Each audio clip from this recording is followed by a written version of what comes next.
'Twas the night before Christmas, when all through the house not a creature was stirring, not even a mouse. The stockings were hung by the chimney with care, in hopes that St. Nicholas would soon be there. The children were all nestled, all snug in their bed, while visions of sugar plums danced in their heads. And Mama in her handkerchief and I in my cap had just settled out our brains for a long winter's nap. When out on the lawn there arose such a clatter, I sprang from my bed to see what was the matter.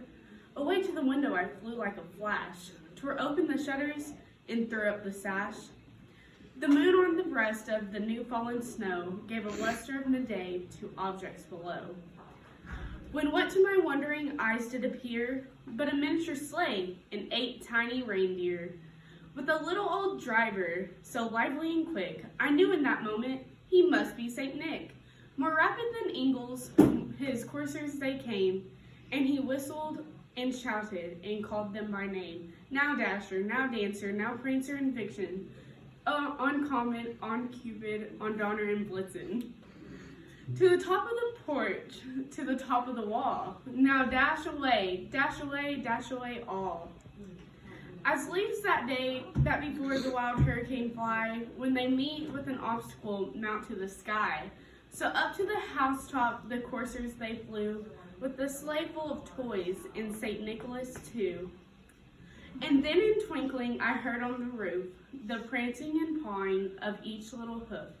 As I drew in my head and was turning around, down the chimney St. Nicholas came with a bound.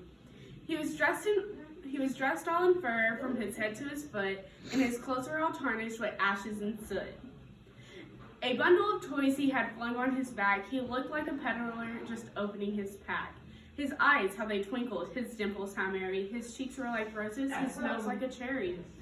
His droll little mouth was drawn up like a bow, and the beard on his chin was white as snow. The stump of a pipe he held tight in his teeth, and the smoke it encircled his head like a wreath. He had a broad face and a little round belly, then shook with a laugh like a bowl full of jelly. He was chubby and plump, a right jolly old elf, and I laughed when I saw him in spite of myself. A wink of his eye and a twist of his head soon gave me to know I had nothing to dread. He spoke not a word, but went straight to his work, and filled all the stockings, then turned with a jerk, and laying a finger aside of his nose, and giving a nod up the chimney he rose. He sprang to his sleigh, to his team gave a whistle, and away they all flew like the down of a thistle. But I heard him exclaim, ere he drove out of sight, Merry Christmas to all, and to all a good night.